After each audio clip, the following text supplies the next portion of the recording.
Hello, everyone. Please welcome our next guest, Tonimir. He'll tell us about exploring IoT attacks. Please welcome. So, hello everyone. I'm Tonimir Kisasondi and I'll be talking about the exploration of the IoT attack surface. I come from a little town in the north of Croatia called Varaždin, where my faculty where I work is located. And I had the Open Systems and Security Lab there, where we mostly, how should I say, concentrate on the offensive part of the information security business. First, I have to thank my sponsors. Usually, as it goes, my research is sponsored in part by the Croatian Science Foundation, which is a pretty good deal because we have a research project on IoT security, and they pay for the hardware, which is always cool. If you're interested into the scientific part of it, you can visit iot.foi.hr, which will pretty much take you to our page for the Internet of Things interoperability project, which we're doing with a lot of other things. Security is just part of it. So if you're interested in IoT in research, ping me, we can probably collaborate. So the first question is, which is now, of course, not a good time to ask it, but why should you listen to me and not go for coffee, mate, or beer? Well, currently, there is a large amount of IoT gadgets, IoT things, from Amazon Echo to the next quadcopter, internet-connected buggy, toy, everything that works pretty much on GNU Linux or a version of Android. And believe it or not, we got the 90s of InfoSec back. So it was all like, how should I say, in the 90s we had all kinds of bugs. You can pretty much find vulnerabilities everywhere. You can have that today if you just go into IoT. If you want a official definition what Internet of Things is, well, it would say something like Internet of Things is the network of physical objects, devices, vehicles, buildings, anything that's embedded with electronics, software, sensors, network connectivity that enables to collect and exchange data. Which would pretty much mean that if there is something that people will do, they'll try to connect everything to the internet, including these premium things, like you have toilet seats that have Bluetooth, that are IP connected, so you don't have to press a button, but you can simply swap from using Twitter to use their app, and you can wash yourself, get warmed, get dried, get wiped, everything. It's interesting because it also has a sound module, so you can reproduce music on it. Since it's pretty much IP connected, guess what happens? There are some guys that really bought this kind of stuff, and they started trying to hack it.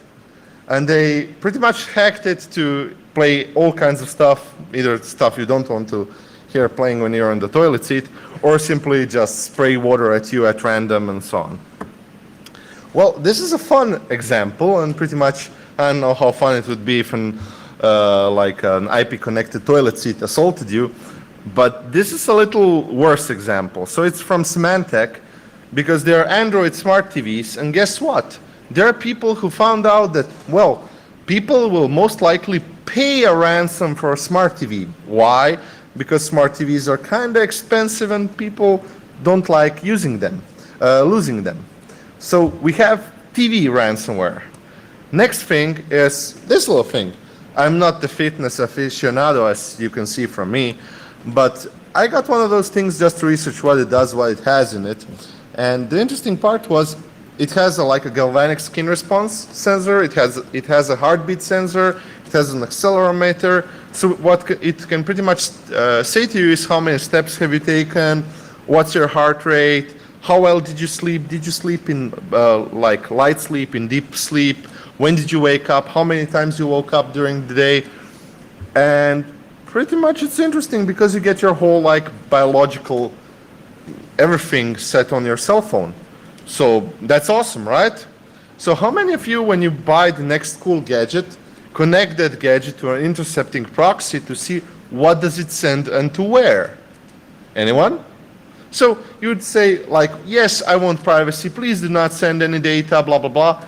And what happens is they will send Tonimir Kisasondi, height, weight, born, resting heart rate, heart rate on like running up the stairs, amount of steps taken. So it's pretty much somebody in the cloud gets your whole biological clock, knows how many times you get woken up in the night, which pretty much means somebody can pretty well have a good guess on how fit you are or how not fit you are.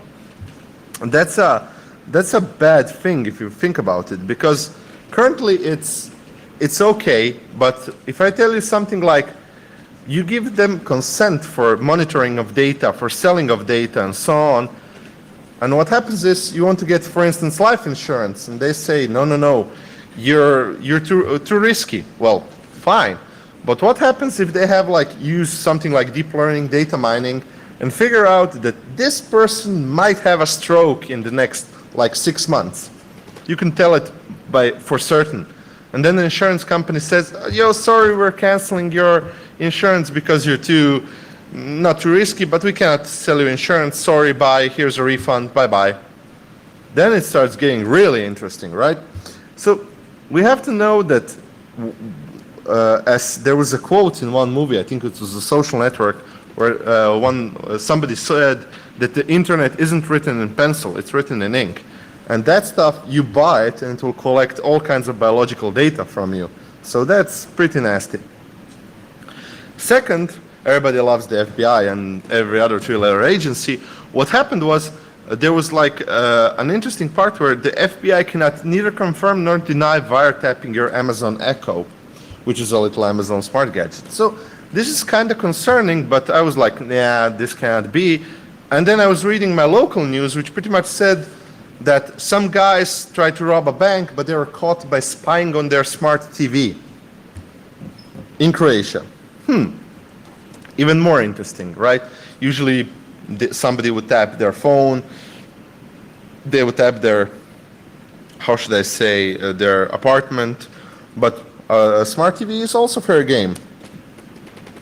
When you look at the ecosystem, like the whole IoT thingy ecosystem, you have a thing that's a physical, like a sensor, a probe, a smart plug, a smart light, anything. And it's connected to the network or directly to the internet, or it's usually connected to some kind of a hub. The hub is like a central device that connects all the devices, like all the smart lights in your house are connected to one hub, right? So you can switch on lights on and off via your cell phone and do anything else. There's another thing called, that's usually also a broker. There can be all kinds of communication systems like Wi-Fi, Bluetooth low energy, XB, whatever you want, pretty much. And on network, it's mostly stuff called like MQTT, like message queuing telemetry transport, or Ethernet Wi-Fi, which you all know. If it's a little bit, how should I say, a heavier machine, it will pretty much speak HTTP, so you can know how to use it. And there was a lot of research on IoT security. One of it was done by, I think it was HP and IOActive, I'm not sure, but OWASP IoT Top 10 pretty much gave a list of top 10 like vulnerabilities in IoT gadgets. The first place was insecure web interfaces, because most of that stuff has a web interface, you can manage it, and usually people that write embedded software, that build embedded projects are not so good of a developer, so they usually have a lot of vulnerabilities in the web interface. Second is insufficient authentication authorization. Usually there are pre-installed user accounts, pre-installed certificates and stuff like that, which isn't helping. Insecure network services, you got, for instance, you got SSL that's old, like OpenSSL, some 5-year-old version, which is pretty much vulnerable to every known and unknown exploit which happened in the next 5 years. Privacy concerns, I just said one, they send everything to the cloud. Insecure cloud interface, this is even better, because usually when you have like a third-party device that somebody is giving you a cloud service for, that cloud interface could also leak data from other people and so on. Mobile interface, we all have mobile phones. Their applications aren't too well built. So instead of having like a small attack surface, you have a big attack surface which covers network protocols, mobile, web, embedded security, everything. And pretty much you have everything that you can imagine from the IT side of the of this world you have in IoT, which means there is a really hard difficulty of trying to set where is the line in the attack surface and what's the line of my system. Does it end by the cloud provider? Does it end in my network? What can happen, right? By the way, if you want to ask a question anytime, you can just visit this link and ask one. In this talk, I will just concentrate on the IoT things. So the gadgets, you know, the ones that we all love. So what's the attack surface? Pretty much you can either attack the thing physically, not by using an axe or a sledgehammer, but you can attack it by trying to get physical access to it and then trying to do something with physical access. You can like try to use physical access to obtain firmware, file systems, images, and you can use that to get to the software and firmware vulnerabilities. If we go from the communication standpoint, the protocols are mostly known. Mostly there is no need for reversing, but you have a lot of radio stuff, like if you have a HackRF, a Blade RF, Yardstick one, anything, you can pretty much have fun with RF analysis. There's a lot of other stuff that we won't cover, which is side channel attacks. Pretty much every device uses some amount of power, gives up some other emission that isn't in its primary like core functionality, which can be used to see or like leak data like keys or see what the machine is really doing. That's some really interesting stuff, and that's a whole nother level of vulnerabilities. The first one is something which covers pretty much software analysis, which we will cover a little bit on the end. But let's see for easy victories. Like you have a device, you bought a device, how can you hack it? How can you do cool stuff with it, right? So the first question is, why do I want to do this? The correct answer is because you can. If you don't have root on your machine, is it really your machine or is it somebody who's lending you the machine, as my friend Dobrica said once. How can you measure if a thing is secure? How do you know if there are any possible vulnerabilities or problems in this? So if you don't take it apart, how will you know? And do we have like a testing methodology for embedded IoT, like a penetration testing standard for IoT gadgets? We don't. So one part of my research is actually trying to create a standard how to break IoT things apart. And the third thing I want to answer is the IoT top 10 relevant? Yeah, sure, but their current status was, I think, 12 or 16 devices, and I think it needs helping, right? First, always, if it's a hardware talk, you need some tools. People think you need really expensive stuff like throwing down thousands and thousands of euros. That's not true. 99% of the things you need is like a multi-tool, a screwdriver or something, and you need a thing called the Bus Pirate. Or if you're feeling really cool, you can get something called Shikra from Xipter. They both go for $30. They're a universal, like, imagine it, what is a Bus Pirate? A Bus Pirate is a universal communications device, let's call it like that, right? So you can connect it to a device and say, hey, I want you to speak this protocol, like I2C, SPI, whatever. And when you connect to a device, you can pretty much try and do something over that protocol. So it will help you to use, on one end you have a USB and a serial console, and the second one you have your device. You can use the Bus Pirate as an FTDA cable, that's like an FTDA adapter. It usually costs $15, and I'm too lazy to reprogram it every time like a console, so I just buy one FTDA adapter. And if you need probes to just connect to something, you need something called Easy Hooks, which I highly recommend, because if you look at the cheap probes you can buy on AliExpress, they're not as good as Easy Hooks, which you can also buy on clones on AliExpress, which are pretty good. There's a lot of other stuff, like JTagulators, HackRFs, software-defined radios, all kinds of weird stuff, logic analyzers. You don't need that for most of the things. The point is, when, for instance, Kost and Dobrica were talking about one part of reverse engineering and hacking, I'm talking about the second part. I'm not really interested to build something like interoperable. I'm interested in getting a shell and getting access to the device and then do something on it, right? So it's not really distinct, but it has some overlap. So what can you do if you hack a device? First, you can jailbreak it. For instance, I have one cool story later, which pretty much considers jailbreaking one device, or you can see what's happening on there. What you're searching for? First off, you're searching for either factory set credentials like passwords. You would be amazed what kind of stuff can you find in those embedded devices. Like you can find like default passwords that you didn't know were there. You can just telnet or SSH into a device and you're in, you have a root.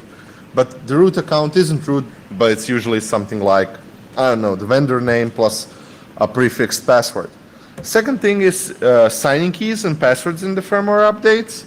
You can usually find private keys, which enable you to log in on different machines, or you can try and man the middle of those devices without any impunity because you have the private key, because the private key is distributed to the same in the same firmware image and it isn't recreated per device, right?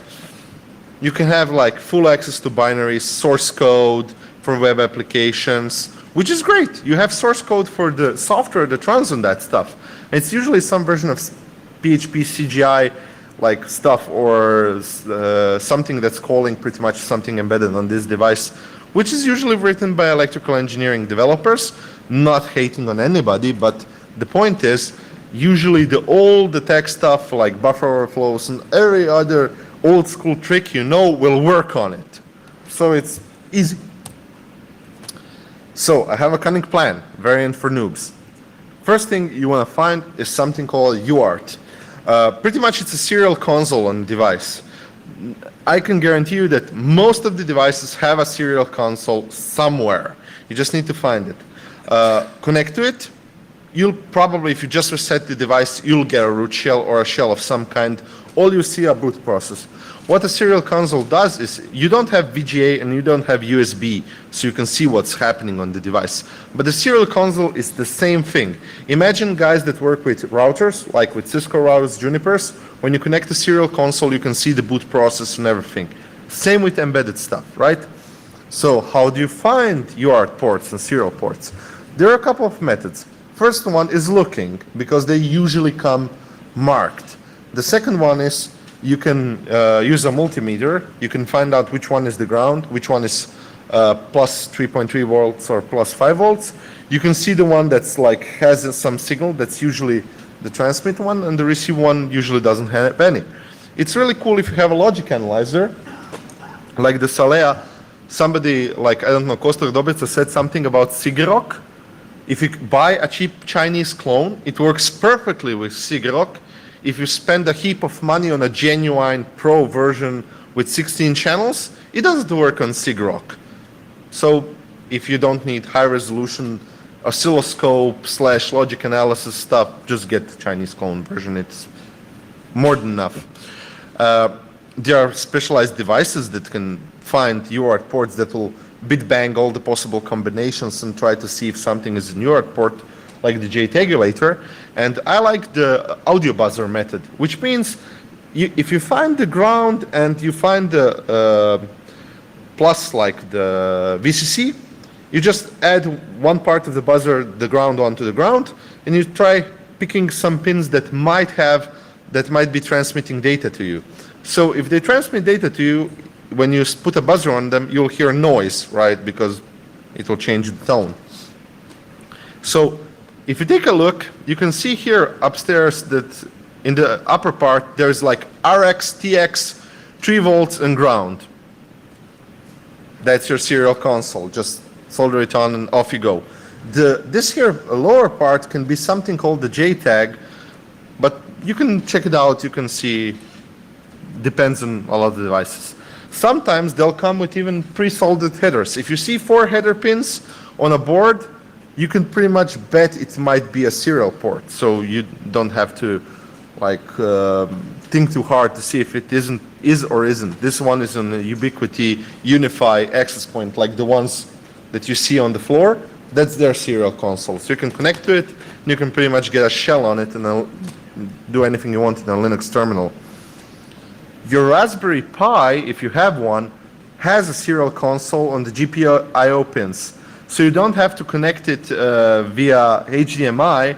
You can just simply connect a serial console to it, power it on, and do your config over serial console.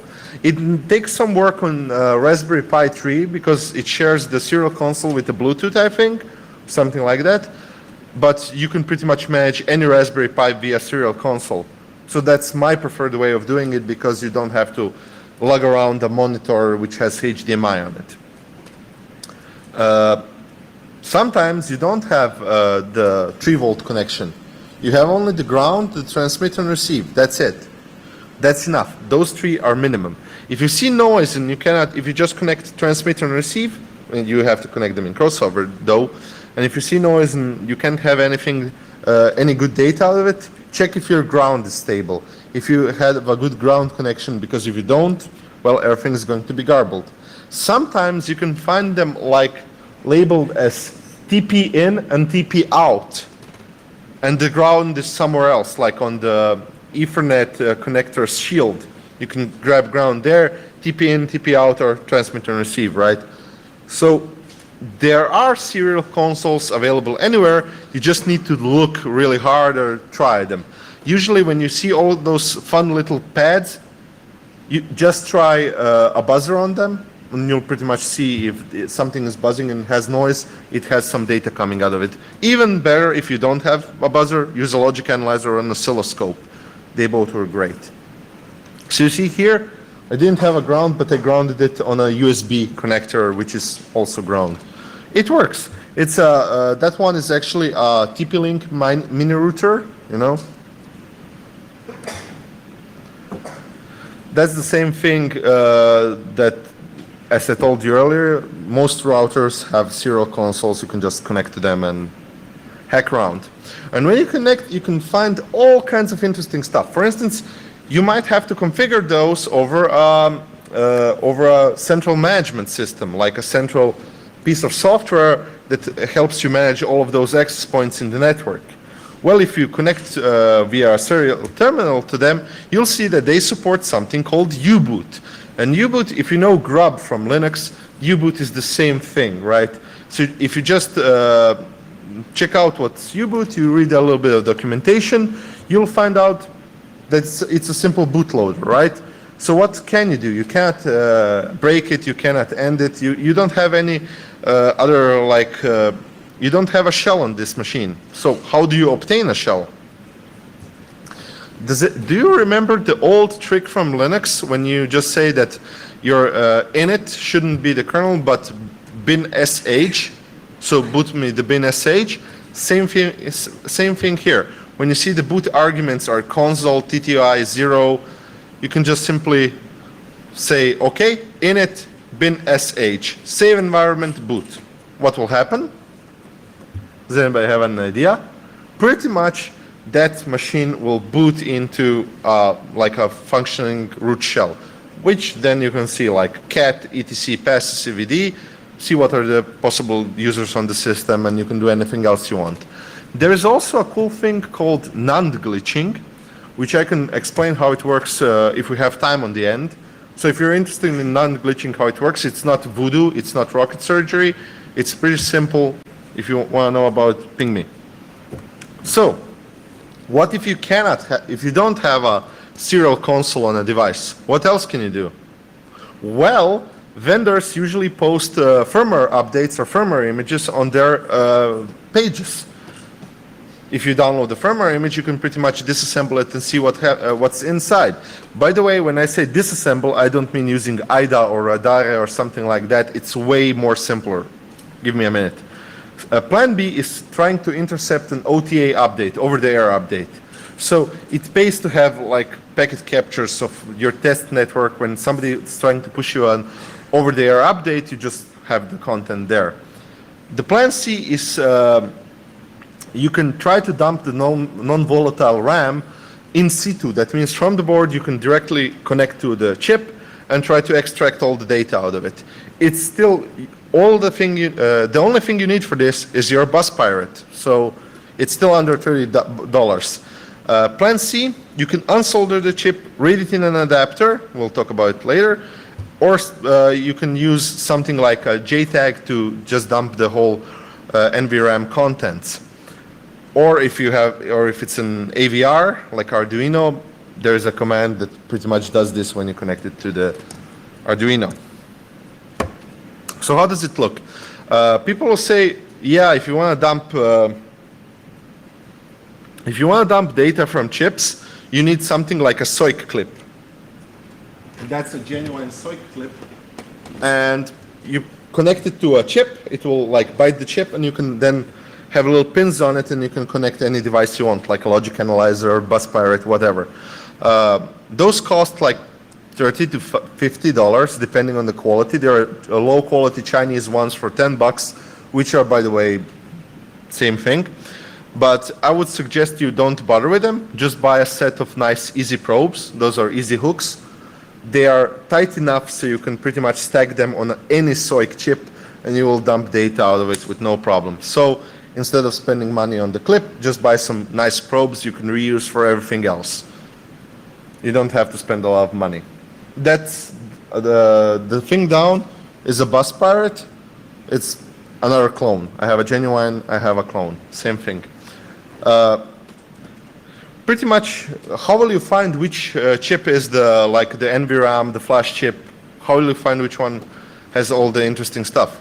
Well, if you just put 25Q12128FVFG into Google, guess what you'll find? I don't know, it's how big of a flash chip. So pretty much using Google on the chips will tell you which one is the flash chip, so which one you can dump. And the interesting part is, if you check out software for firmware dumping, which we'll talk about later, it has the chip numbers in them. So if you just do find on the page, you can pretty much find it. My elite soldering skills can be seen down in the lower part of the image, where I try to solder a JTAG connector to a board which has no true holes, but it has only pogo pins. So I just solder it pretty badly. You can pretty much do any of this not by connecting any headers, but directly interfacing with the pins on the board by using something called pogo pins.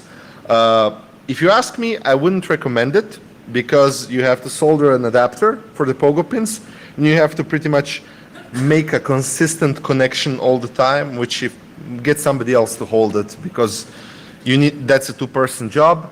And if you think about it, a firmware dump will take somewhere between 1 to 4 hours. So if you don't create a jig that will hold everything in place, you'll pretty much fail on that. So it's pretty much better to solder a header on it. For JTAG, there are various devices like the JTAGulator, which will enable you to find the correct JTAG pinout with relative ease. So if you're interested in that, you can go that route. But I dislike this route. Why? Because first, I think OpenOCD is too much of a hassle. Second, we're searching for easy victories. So what can you do? First one is dump, like as I showed in the earlier picture, you can pretty much dump the firmware out of the chip. Or the second thing is you can try to run it in a virtual machine. So when you connect all of your probes to a flash chip, and you connect them to a bus pirate, there is actually a schematic on the flash ROM site how do you need to connect each pin. With one command, you can pretty much dump the whole flash chip into a file. So it's wait 2 hours and you'll get all the content. So you either have the dumped firmware or you download it from the vendor's page. What can you do now? There are a couple of tools that can help you. First off, some of those images are compressed with either gzip or LZMA. You can use something like binwalk, which will tell you if the image is compressed and will try to decompress it, or use something like Sasquatch, which supports even more compression algorithms. So if you got something really esoteric, Sasquatch can pretty much handle it. Which will happen when you just type binwalk or Sasquatch on the name of a firmware dump. It will give you the offsets where each part starts and the description, what did Sasquatch or binwalk find on that offset. So you can see squashfs file system, executable script, ELF binary, Unix path something, ELF binary, three XZ, like that's LZMA, compressed data files, and another package. With binwalk, you can pretty much easily extract each of those parts into a file. So with squashfs, you can do something called unsquashfs and uncompress it. With XZ, you can decompress XZ into another folder. And you can simply check out the file system like you had shell access on that machine on your box, right? So what you're looking for software vulnerabilities, config files. Start with the easy stuff like etc passcvd, which will have all the passwords for the system. Try cron jobs, try web applications. There's all kinds of stuff you can find. SSH keys. Most of the time you can find SSH keys on the machine, so you don't have to bother. There's also all kinds of cool stuff you can find, like private certificates and all other type of stuff. And usually all the partitions, each partition, you can mount them, you can extract them as an image, as a part of an image, and you can mount them to normally like you would do with an ISO image on your machine and analyze it. One popular part you want to see and analyze is the init system. Thank God that, for instance, IoT hasn't switched to system D, but we have the old school system 5, right? So one thing you want to see is, does anybody see a problem with this picture? What? Yeah, I created that one, but what's the point? All of them are word readable and writable, and they all get executed by root. So you just edit a file, reboot the machine, and your code, whatever you put in any of those files, will get executed. So it's simple to add a new user to the system or whatever else you want to do. You can even, if you have firmware files, you can modify them and use something like Firmwalker or firmware compilation toolkit that will enable you to create a custom firmware file and then burn it to a device which will have your pre-rooted version. See, a Firmwalker will also search for various other things like default password files, shadow files, configurations. It's a nice thing to use because it will save you a lot of time. Another possible attack vector is what happens when you don't have a flash chip on the device. Another cool thing that's replacing flash chips, for instance, in things like fridges, which this is a fridge that runs Android on it, so God help us all. If you open it up, you'll have an UART shell, which you can connect to, and then you have an Android root shell.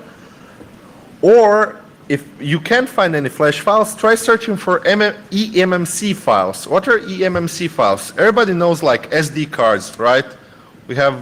Each one of us has at least some SD cards. eMMC is pretty much the same thing, but it's not in SD card format, but it's a BGA chip on a board. So those are really popular because you can get them in 4, 8, 16, 64 gig variety, and they can hold the whole Android system. If it runs Android, it probably has eMMC. So what you can do is tap onto the eMMC. An eMMC tap is pretty much simple. You need something called an eMMC adapter. It has a couple of lines. You have to identify the correct lines on the chip, which is the hard part. Why? Because it's a BGA chip. Sometimes you have enough help, so they will come, the tap lines will come marked, so you'll see which one is the data line, command line, voltage line, clock line, and sometimes they won't get marked. So what you can do is, if you have a good veterinarian, which has like a digital x-ray machine, you can probably x-ray this stuff and then see on the x-ray. Or plan B is pretty much, how do you call it, hit and miss. But you can pretty much see which one is the voltage, which one is the clock, which one is the data line, command line, by simply using a logic analyzer. The voltage line will pretty much stay stable, the ground line will be low, the clock line will have a repeating pattern, and then you have simply data and command line. But you'll see the data line by booting has a lot more output than the command line and so on. The other possibility is if you have a good sponsor that's willing to give you 3 or 4 types of the same hardware device, what you can do is pretty much take it apart, unsolder it, unsolder the BGA chip, the eMMC chip out of it, buy a reader of AliExpress. By the way, did I tell you the Chinese are awesome? People always usually hate on them because they break stuff, but you can buy all kinds of cool gadgets from them that really help in reverse engineering and breaking stuff, like eMMC adapters. You unsolder the chip, pop it in, power it on, and you have a mass storage device. So you have full mass storage access, and you can pretty much read the whole thing as you would a memory stick, right? For instance, there are a lot of other vectors you can use, and all of them, as you see, all of them are pretty simple. It's usually just that it's not really rocket surgery. Another possibility you have is like the Ubiquiti routers, like the edge routers. They have a USB stick on them. So if you take them apart, you'll see a USB stick on them. And if you try to look it up on your system, you'll see it's actually Linux, and it's actually Viata. And guess what? There are good people from FreeBSD that created an image which you can boot off tough router and have FreeBSD on it.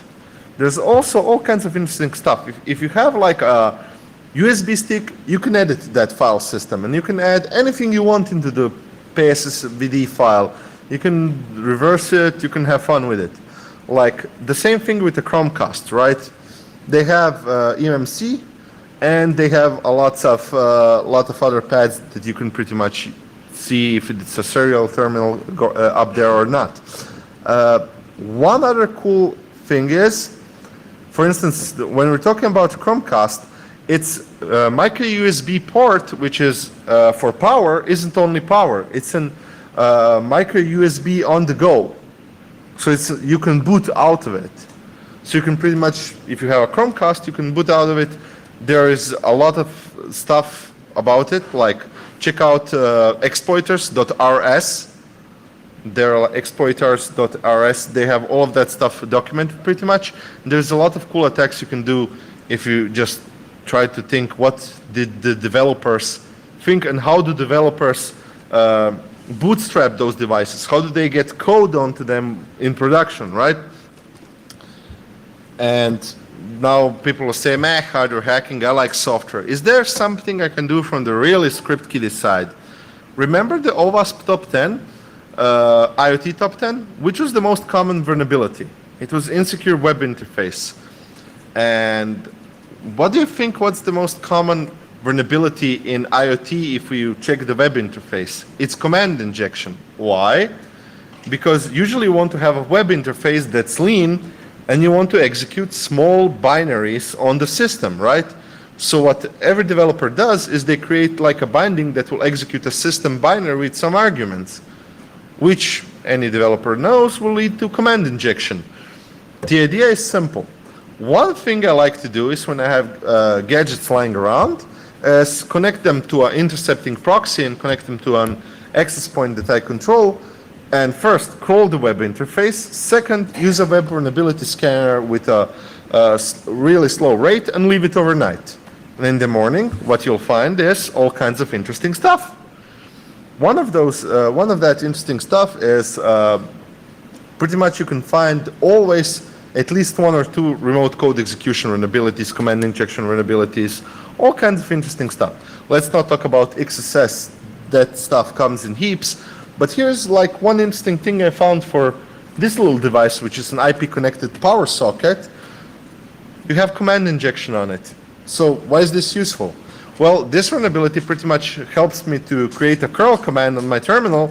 So when I say like living room light off, pretty much exploit a vulnerability to turn off a small lamp in my room, which I think is cool, but it can be practical, but it can be also very interesting to see that developers didn't run a simple vulnerability scan against their devices, because if any of you is a web developer, you know that vulnerability scanning is something like totally basic. We're not talking about penetration testing or any other, how should I say, complex methodology. We're saying about trying the lowest hanging fruit that doesn't require any intelligence to do.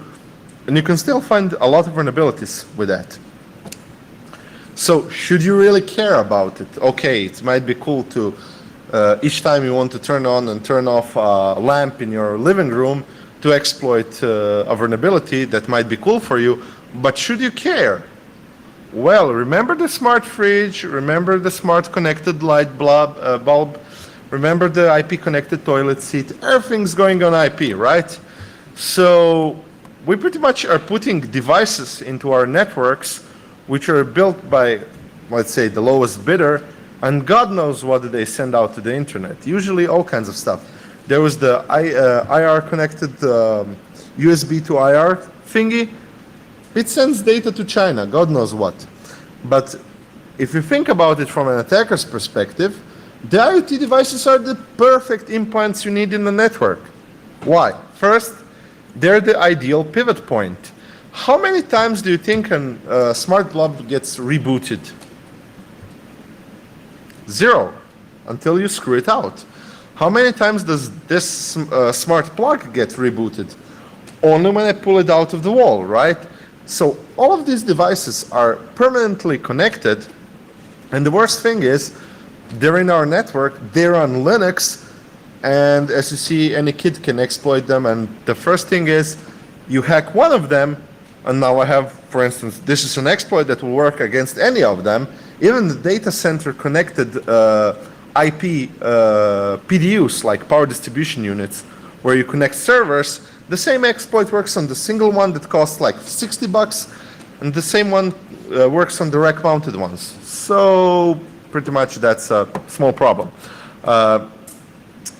And remember how Hacking Team got hacked? One thing that was interesting to me, I like the most favorite thing I like reading is forensics reports. Either the hackers bragging how they hacked something, because you know you can learn a lot out of those reports. So there was one guy who hacked Hacking Team. His pseudonym is Phineas Fisher. I don't know who he is, but you have him on Twitter. You can follow him. One thing he wrote in his post was something like, "And 0-day in an embedded device seemed like the easiest option. And after 2 weeks of work reverse engineering, I got a remote root exploit. Since the vulnerabilities still haven't been patched, I won't give the details." What happened was, he did his recon. He found that in their publicly facing part of the network, they have an embedded device. It was, I don't know what it was.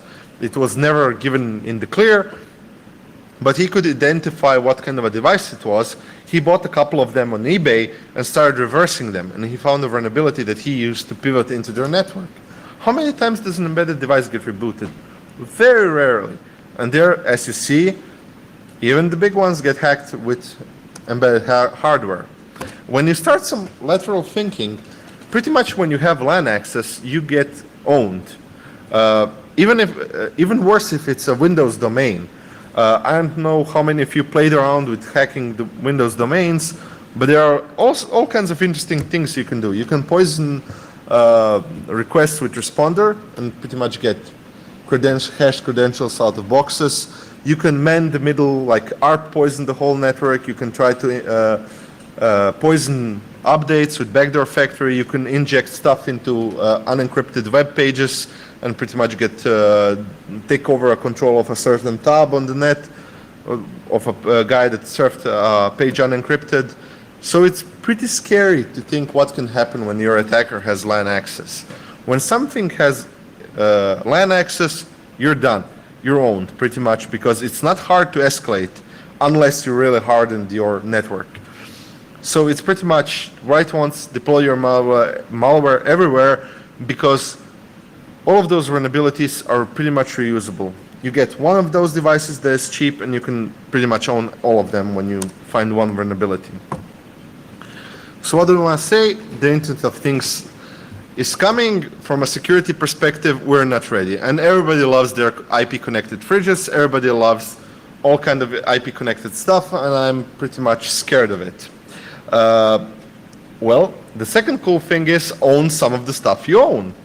Like, you'll be really happy to see what happens in your network. And before buying, inform yourself if the vendor did some of the mortal security sins. Just Google, for instance, if you want to buy, let's say, a connected bulb for light.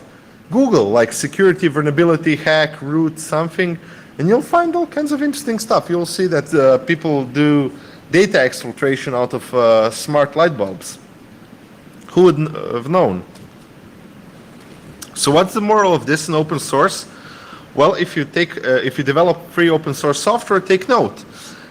Because if any vendor decides to lock a device, like lock it so you cannot root it, jailbreak it, something, if you have physical access, it is way more easier to get that data.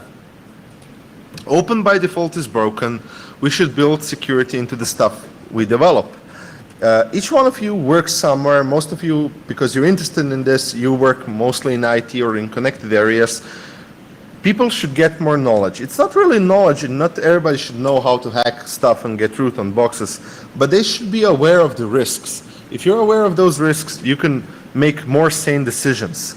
So use your brain, think, and stay safe, right? So I'll take questions if you have them.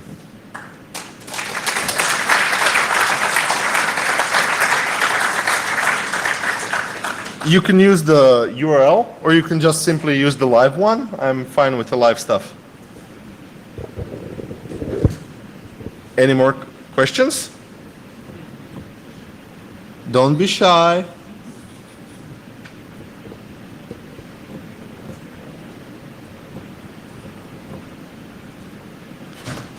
So, if there are no questions, you can ping me. Jelena told me that I should tell you that now is the official workshop, Drakia workshop. It's in the lounge area. So by the invite of the Balkan organizing team, see ya, and thank you.